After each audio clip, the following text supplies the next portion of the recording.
Hi, Steve Stine from Guitar Zoom. Thank you so much for joining me. What I'm going to do is show you 4 essential 80s style rock licks. Now you're going to learn about the lick and you're going to learn about the movement of the lick, and hopefully you can apply these things to your own playing to sort of elevate your guitar solos. So the first one we've got here looks like this. Let me show you.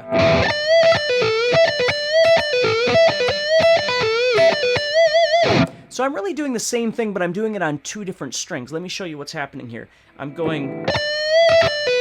So I'm going to do a bend. Now I'm in the key of E here. I'm doing E minor pentatonic to begin with. So what I'm doing here is a bend on the 15th fret of the 2nd string. Okay? And then what I'm going to do is play the 1st string 12th fret, which is the same note. And then I'm going to go back to the 15, but this time I'm going to do a pull off from 15 to 12. So it looks like this. What I want you to notice is I'm taking my time to get that bend up. I'm filling that space by bending, okay? So it's not really, the way I'm playing it, it's not how fast can I get the bend up there, it's... I'm taking my time. Now I still have to fit this into the rhythm of the song, right? So the rhythm is right there. Now it's a little fast, and I'm going to show you this slowed down first so you can see what you can do with this, okay? And then what we're going to do is we're going to bend the 3rd string 14th fret, and you'll notice I'm using my 3rd finger for that. Okay? And then I'm going to go right back and do that same 12, 15, 12 pull-off. So the only thing that's changing here is the bend. The first time I'm bending 15th fret of the 2nd string, and the second time I'm bending 14th fret of the 3rd string. So it looks like this.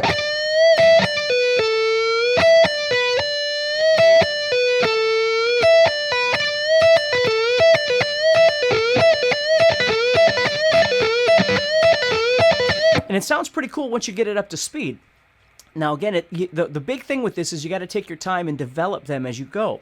Now the way I'm picking this is I'm playing it down for the bend, and then I'm playing it down for the 12th fret of the 1st string, and then I'm playing an up strum to get back to that 15 for the pull off. Now that might not work for you, but that's how I'm doing this. So if I break that down, I'm going down, and then here I'm doing down, and then I'm coming right back up with that up stroke. Okay, so it looks like this.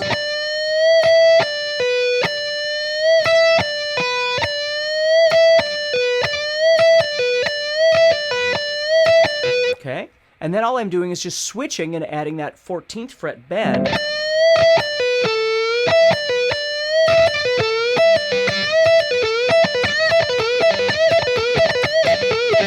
And it sounds really neat once you get it up to speed. So let's take a look at that one, okay? And when you're feeling good, come on back and let's look at the second one. Okay, so now the second lick looks like this.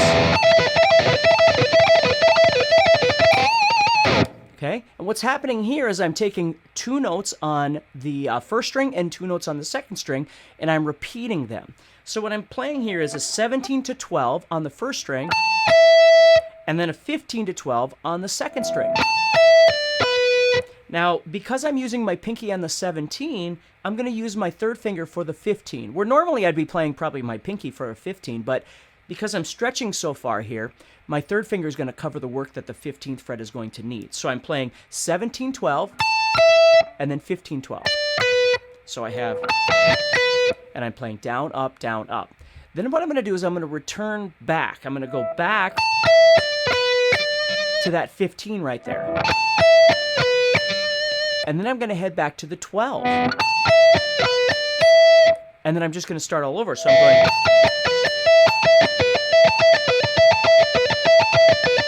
Now, if you try this and you don't really care for the picking of it, you don't have to pick all of this. You can find a different picking pattern that works better.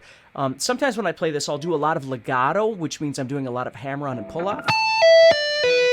So, like, I could just pick once on this 17, and then pick once here on this 15. Okay, now when I return to that 12, though, I'm going to have to pick that 12.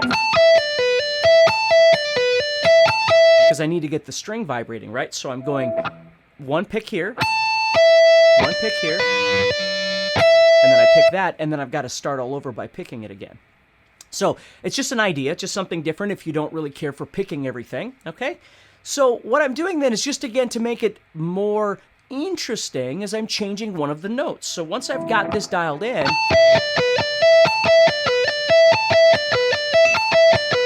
all I was doing was I was shifting between the 17th fret of the first string and the 15th fret of the first string. So it looks like this.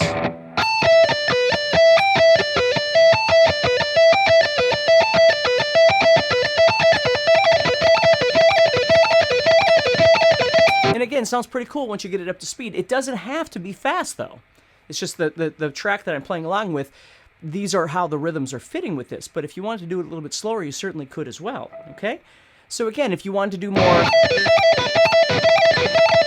where you're doing hammer-ons and pull-offs to try and make this thing work, that's okay too, all right? The most important thing is the effect, the goal, the end result is what you're looking for. Whether or not you pick everything or whether or not you use hammer-ons or pull-offs, for me, it really doesn't make any difference. It's what's most comfortable for you. But remember, they're going to take a little bit of practice, right? So your first lick, we already covered. Now your second lick, you've got, I'm going to pick them all for this example.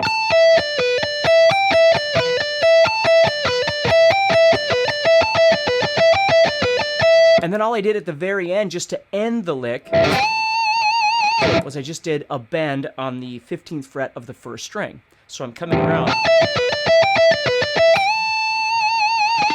and that way I can end that lick and begin the third lick. So take some time with this again, and when you're feeling good, come on back and let's look at the next one.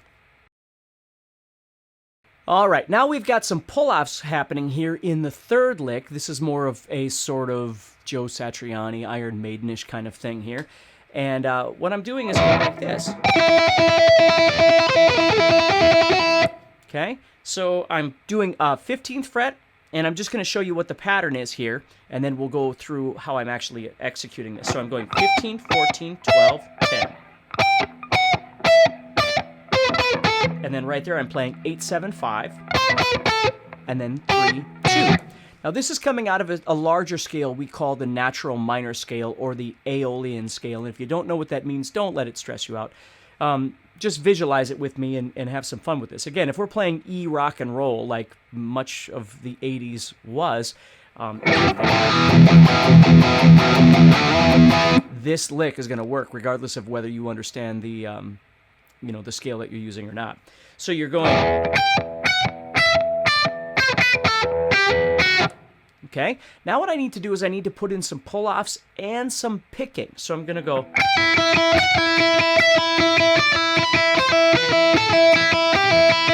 Now if I speed it up, this is how it originally sounded. So what we have to do here is when we do this pull-off from 15 to 0, we're going to add 2 more picks underneath it. So I'm plucking the 15, I'm pulling off, and then I'm plucking 2 more times. And I'm doing that for 15, 14, 12, and 10.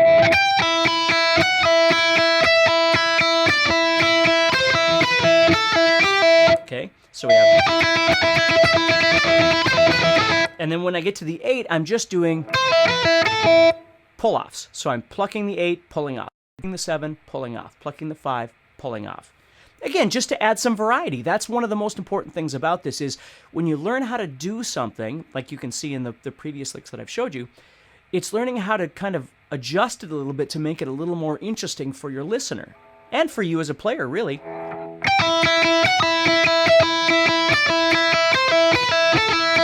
Now when I get here, so it looks like this.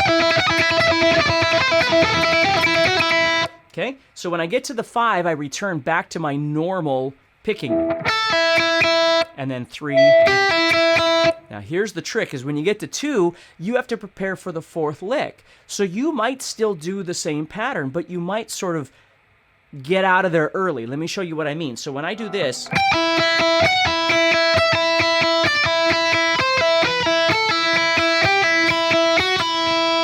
I might just do a pull-off and just leave it because I need to get ready for the fourth lick. It depends on what you want to do with it.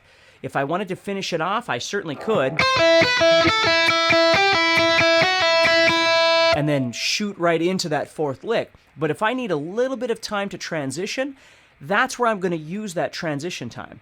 What you're going to notice is in the first lick, I've given you transition time by ending on the bend. The second lick, I gave you transition time by creating a bend. And now in this third lick, I'm giving you transition time by telling you how you can end this lick without doing the same picking, right? Just do it as a pull-off or whatever you might like to do.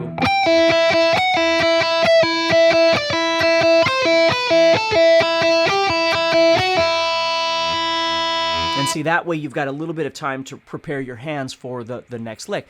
It's entirely up to you how you want to approach that, but I want you to understand that guitar players often use these sorts of, transition spaces because it gives us a chance to either mentally think about what we're going to do next or physically prepare for whatever is coming next, okay? Doesn't always have to happen, but it's nice to know that is there and it is available to you. So that's the third lick. Check that one out and see what you think of that.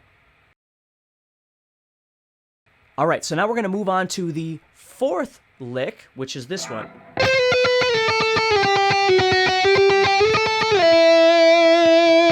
And this is doing more of a sliding thing. Again, you'll notice that the first two licks stayed kind of positional, we call it. And these next two licks are moving across the fretboard more horizontally. And these are really important things to be aware of because you can create a lot of really cool licks and patterns by doing stuff like this. So this one, what I'm doing is going...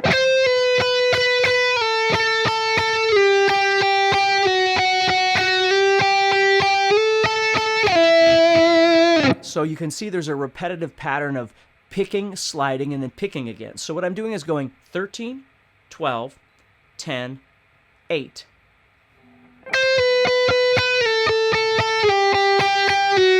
And then I'm going to move into the 7. So the way I'm doing this is I'm picking it and then sliding.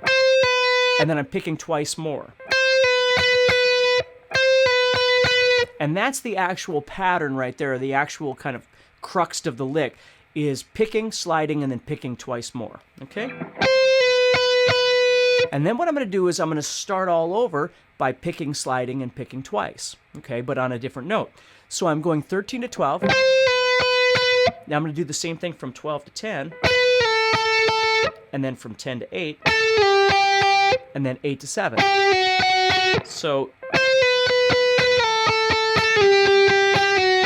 you'll notice that in between, you actually wind up with 3 picks, don't you? Because you're ending da-da-da-da with 2 picks, and then you're starting da-da with another pick. But I think psychologically it helps to think of it as it's a pick, slide, 2 picks, and then a pick, slide, 2 picks, over and over and over. So you can kind of see how you're repeating the same procedure each time.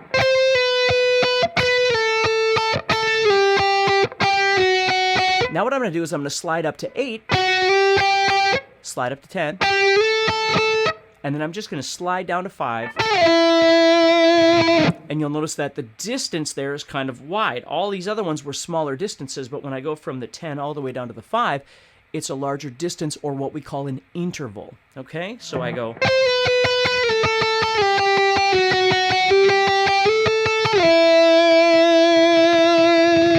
Just hang out and let the note ring out, okay? So if I speed it up a little bit just so you can hear it. That's how that sounds. So there are 4 vastly different kinds of licks, and you certainly don't have to, worry about all 4 of them if you feel a bit overwhelmed. You can always just start with one thing that seems to speak to you the most and start with that lick and then build that up. But there are 4 really great licks that kind of define rock, 80s rock, moving into, metal and things like that. Certainly influences of 70s in there as well, of course. But I think they're iconic, 4 iconic different kinds of licks. And again, not just the lick, but the movements themselves. If you look at the first one, you've got this repetition of bending and pull-offs, this sort of thing. And then the second one is this positional kind of thing that you can either do hammer-ons or pull-offs or pick. But it's really rapid fire. It sounds really cool. And then the third one, you've got this pull-off style thing. And then the fourth one, of course, you've got these these slides. So again, practice hard and stay positive and take your time. Break things down and see what you can do with it.